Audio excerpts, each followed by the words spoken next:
Oiga, vamos a poner juntos el tema sobre la mesa. Bueno, primero el presidente criticaba severamente a la empresa española Iberdrola, la llamaba corrupta, decía que era el claro ejemplo de la corrupción de administraciones anteriores. Y bueno, después, ayer se anuncia la compra del gobierno mexicano de 13 plantas de ciclo combinado de esa empresa productora o generadora de energía. ¿Cómo vamos a interpretar esa compra? ¿Cómo interpretar las acciones de gobierno? ¿Cuáles serán los costos respecto a los beneficios de esta adquisición? Ese es el tema y se lo dejamos a Raúl Frías Lucio y a Víctor Hugo Hernández, nuestro director editorial, el primero, y analista de Mega Noticias, el segundo. Adelante, compañeros. Hola, Marta, ¿cómo estás? Qué gusto saludarte. Marta Reyes, gracias por darnos el pase al tema sobre la mesa. Víctor, qué gusto saludarte. Raúl, buenas tardes, Martita, gracias. Oye, deberíamos estar hablando de otras cosas, de playas, mi querido Raúl, de playas, centros turísticos, meditación, oración, pero bueno, la noticia va por otro lado. Oye, a ver, independientemente de que falta información más precisa, que se amplíe la información, vámonos con los datos que hasta el momento se han dado a conocer. Ayer, en forma sorpresiva, sí, el presidente anuncia que adquiere 13 plantas de Iberdrola, esta empresa española que bien lo decía Marta, fue satanizada durante durante los últimos meses, los últimos años, por el gobierno del presidente López Obrador, sí, señalando pues que venían a conquistarnos, que era una empresa abusiva, que era una empresa que tenía pues de esos contratos leoninos, en fin, sí, y así nos hemos quedado con esa imagen de esta empresa Iberdrola, que es una empresa global que tiene su sede en España y que se dedica a generar energía. Y en los últimos años se ha dedicado especialmente a generar energía a través de sistemas limpios. Y eso hay que tomarlo en cuenta. Un primer punto. Segundo punto que quiero poner en ese sentido. El presidente ayer quiso, pues muy a su estilo, de tratar de quedar en la historia, de quedar marcado en la historia, habla de una segunda nacionalización. ¿Sí?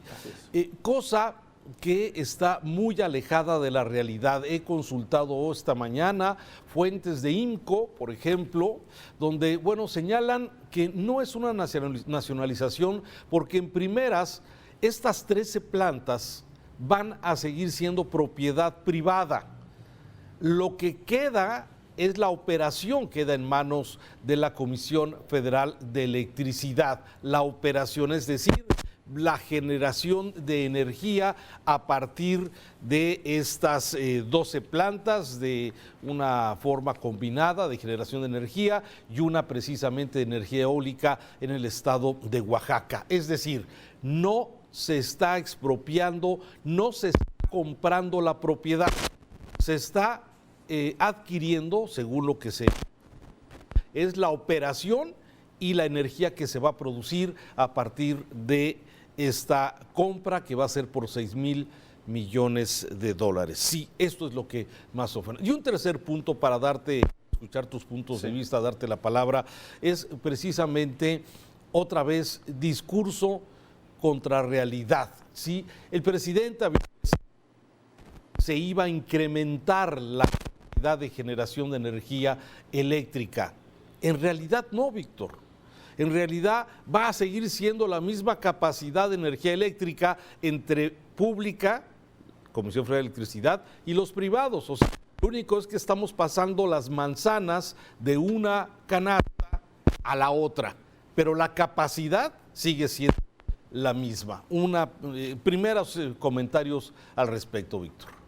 Sí, me quiero quedar con la primera parte de tu comentario, Raúl, en el sentido de que pues finalmente es cierto, es sorpresivo esta compra o esta adquisición a una de las empresas más criticadas por el presidente, y es cierto que pues tendremos que ver mucho todavía por delante y aprender de quienes saben de este tema para saber hasta qué punto, hasta qué grado es conveniente o no. Ahorita estamos viendo de allá las primeras posiciones, y yo te debo decir, he encontrado analistas que dicen que es buena esta adquisición, que la ven con buenos ojos, así como otros analistas que definitivamente dan sus argumentos y razones por las que consideran que no es positiva esta adquisición. Creo que habrá que todavía estudiar mucho más a fondo y volverse ahora sí especialista en energías limpias y todo lo que viene, y sobre todo, ¿sabes qué también, Raúl? En poder ser adivinos de qué es lo que viene en el futuro corto, si realmente nos van a alcanzar las energías limpias ya, si realmente va en salida el consumo de las energías fósiles, si realmente ya llegaron para quedarse y están aquí a la vuelta de la esquina otro tipo de las energías limpias, o todavía falta tiempo. En fin, todos esos factores van a jugar para poder determinar hasta qué grado la adquisición de esta empresa Iberdrola o sus 13 plantas fue una decisión correcta o acertada por parte de este gobierno. Pero te debo decir la impresión y la percepción que a mí me queda en base a las muchas compras y adquisiciones que yo he visto o transacciones que yo he visto a lo largo de mi vida que hace el gobierno con empresarios. Te voy a decir, la mayor parte de las veces yo siento que pierde el gobierno. Finalmente, los empresarios, son gente muy avesada, y más esta gente de Iberdrola, y no dudes que este señor Ignacio Sánchez Galán, su presidente, pues se las come vivas, ¿no? Yo creo que el colmillo se le da vueltas y le vuelve a dar vueltas en cuestión de negociaciones, y sabe por qué está haciendo esta negociación. Y yo no creo que vayan a perder en ese sentido, y tienen muy claro su objetivo y su visión. Son empresarios de toda la vida, y con frecuencia nosotros vemos que nuestros gobiernos, nuestros presidentes metidos a empresarios, o nuestros funcionarios, secretarios metidos a querer competir con empresarios, terminamos perdiendo, y muchas de las veces comprando chatarra y después lamentándolo cuando terminan los sexenios. Ojalá no sea el caso, Raúl, pero te pongo mi impresión. Pero mira, sobre esto que comentas, se habla, dices que Iberdrola se va de México. En realidad no. Lo que están vendiendo son las plantas de esta generación combinada, es decir, termoeléctricas, de gas, ¿sí? Que eso tiene sus características. O sea, para Iberdrola es un excelente negocio, ¿sí? Que se deshace de plantas de quema de combustible fósil. Sí, me queda claro, Raúl, que lo que está ocurriendo es que hay una especie como de redirección de la empresa. O sea, finalmente Iberdrola está cambiando su giro, de algún modo está transformando su giro y está buscando ser pues líder en lo que es las energías renovables o las energías limpias, y dejando atrás lo que es su actividad tradicional. Mira, te leo lo que dijo Severo López, experto en política y regulación. Señaló que la decisión de Iberdrola le va a ayudar a depurar su portafolio, ya que en el largo plazo a la empresa ya no le interesa el negocio del ciclo combinado basado en gas natural, pues su objetivo es ser la firma renovable número 1 en el mundo. O sea, esa sería una razón por la que Iberdrola pues se está deshaciendo de estos activos. Ahora, habrá que ver si realmente esto también es una tendencia mundial y nos vaya a colocar a nosotros en desventaja. Lo que sí me queda claro es que se sigue con el proyecto de fortalecer a la Comisión Federal de Electricidad y convertirla en el órgano rector máximo de la generación de energía en este país. La pregunta es, ¿tendrá la capacidad aún con esta inversión en el sector privado? Bueno, pues es pregunta de las que pues la verdad bien a bien no lo sabemos. Fíjate, dice, y ahora hay puntos a favor. Por ejemplo, estaba yo leyendo lo que dice la Confederación de Cámaras Industriales de México. Dice, calificó la compra como un buen acuerdo y señala, la empresa española no se va de México, solo vende esas 13 plantas, como tú lo señalabas, y reorientará sus inversiones porque quieren seguir invirtiendo en México. Claro, la Concamín consideró que es un buen acuerdo y que si el gobierno garantiza el suministro de energía a través de la CFE, no hay ningún problema. Sí, pero con energías limpias, Víctor, ¿sí? Con energías limpias, ¿sí? Sí, el juego, sí, entiendo, Raúl, me queda muy claro que el juego son las energías, el futuro son las energías limpias y que para allá vamos.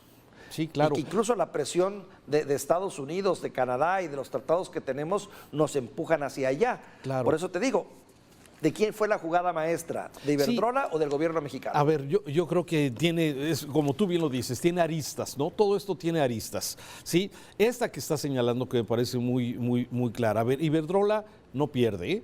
Iberdrola se deshace de activos que de alguna forma ya son para el pasado, ¿sí? Que es la quema de combustibles fósiles, la quema de, en este caso, gas natural, que por cierto, el 80% del gas que México compra o que Iberdrola compraba para que funcionaran estas plantas, viene especialmente de los Estados Unidos, ¿sí? Entonces, bueno, no somos autosuficientes en gas, entonces vamos a seguir comprando gas. Segundo punto, no queda claro el tema de los 6,000 millones de dólares que se le van a pagar a Iberdrola por estas 13 plantas, si va a ser deuda pública o no va a ser deuda, ¿sí? Que porque dice el presidente, bueno, es que va a ser a través del Fonadín, sí, pero el Fonadín va a necesitar financiamiento que va a buscar a través de la banca internacional. Entonces, en cierta forma, es un engaño otra vez en esa forma de expresar. No hay deuda, pero Fonadín va a tener que prestar, va a tener que pedir prestado para pagar esos 6,000 millones de pesos a Iberdrola. Sí, segundo punto. Tercero, creo que a México le conviene, y ojalá logremos lo que tanto presumía esta Comisión Federal de Electricidad, es decir, aumentar su capacidad de generación de energía del 39% que actualmente tenía participación en el mercado a un 55% al pasar las naranjas de Iberdrola a su, a su control. Entonces, la comisión, de alguna forma, se fortalece como, digamos, esta empresa monopólica que se busca genere energía eléctrica y también la distribuya, porque son dos cosas diferentes, generarla y distribuirla. Sí, y entonces, bueno, la comisión me parece que ahí gana Manuel Bartlett con esta parte y ojalá pudiéramos lograr otra vez lo que siempre se decía y anunciaba esta empresa, una empresa de calidad mundial. ¿Te acuerdas que lo presumían mucho? Sí, claro. Bueno, entonces, lo que pasa es que la Comisión Federal, igual que Pemex, están pasando por una situación económica complicada, con esos aguinaldos dorados, con esas jubilaciones y pensiones doradas del personal, en fin. Me parece que la comisión se puede fortalecer, la presencia de la comisión como un ente regulador que debería de ser más que monopólico de la energía en el país y de alguna forma ir creando nuevos acuerdos, nuevas propuestas para que conforme se vaya requiriendo más energía tenga la capacidad de empezar a dar y a surtir esta energía necesaria. En fin, me parece, Víctor, que no tengo muy claro si por un lado beneficios y perjuicios. Lo que sí me queda claro es que no es una nacionalización como la que pretendió decir el presidente, como la que hizo López Mateos en 1960, ¿sí? Es para quedar en la historia, y el presidente me parece que llamarlo, no sé si llamarlo capricho, porque acuérdate que él estaba enojado porque una filial de Iberdrola le dio trabajo a Felipe Calderón. Y López Obrador trae a Felipe Calderón atorado. ¿Sí? Claro. Entonces, ¿son caprichos o son realmente decisiones de un estadista que benefician a un país? Y ahí es donde yo creo que a veces se impone más el estómago, en donde el presidente López Obrador hace muchas de las cosas precisamente por revanchas de carácter político, ideológico, más que por un beneficio. Y simplemente, si lo canta como nacionalismo, si lo canta como vamos a quedar en la historia como una segunda nacionalización de la industria eléctrica, ahí no coincido, Víctor. Pues serían revanchas muy costosas, Raúl, porque ya vimos una, la del aeropuerto internacional, la del que creo que fue una revancha, si la quieres ver así, o una desconocida, muy costosa, tan es así que todavía la viene cargando el gobierno federal, y ahora esta otra.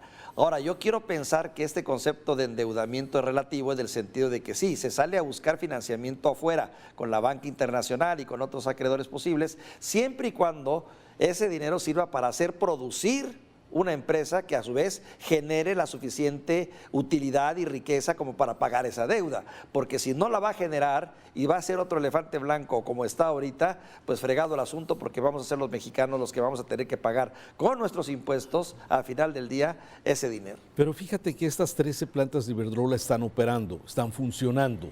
Esa es la gran ventaja, que no va a ser algo de empezar de cero. Es como la refinería del Par que compraron en Estados Unidos. Sí, estas son empresas que están operando, que están generando ya energía eléctrica. Lo que no, perdóname, sí, Raúl, que te interrumpa. Lo que no sabemos sinceramente es, ¿y están en óptimas condiciones? ¿Están modernizadas? ¿O a lo mejor ya son fierros viejos que van de salida, que ya fueron depreciados por la misma empresa? Esperamos que los técnicos que participaron en esta decisión, que le aportaron la información al gobierno federal, sí, hayan revisado. Sí, no tengamos al rato otro de esos... No, de otra, agronitrogenados, que cuando fuimos a verlo nada más encontramos pura chatarra. Sí. No, esperemos que no sea así. En fin, yo veo, fíjate, esto le sirve para terminar. Le sirve al presidente para, bueno, pues un acto político donde dice estamos nacionalizando, una segunda nacionalización. Segundo, alcanzamos la promesa de que se iba a generar más energía, pero que en la práctica no es generar más energía, sino simplemente pasar de privados a la comisión. Y un tercer aspecto que también vale la pena señalar es que se va avanzando en el tema de las energías limpias. México tiene un compromiso de cumplir en el 2024 con un 35% de la producción de su energía que sea de energías limpias, parques eólicos, hidroeléctricas y algo que no genere contaminación. Y todos estos 3 puntos que acabo de mencionar se están cumpliendo con esto. Sí, el costo ya lo veremos. Que sea para bien, Raúl, es mi deseo, por el bien de México y de todos nosotros, y que haya sido una decisión estratégica, que haya sido una decisión no visceral, sino basada en números y en perspectiva de estadista. El tiempo nos dirá, y no va a pasar mucho, Raúl, porque estas cosas, al tiempo salen los expertos y nos empiezan a aclarar las cosas. Te mando un saludo, Raúl. Gracias a la playa, Víctor. Muchas gracias. Vámonos. Gracias a quienes escuchan este podcast. Los invitamos a que sigan escuchando, desde luego, Mega Noticias en sus diferentes plataformas que usted ya conoce.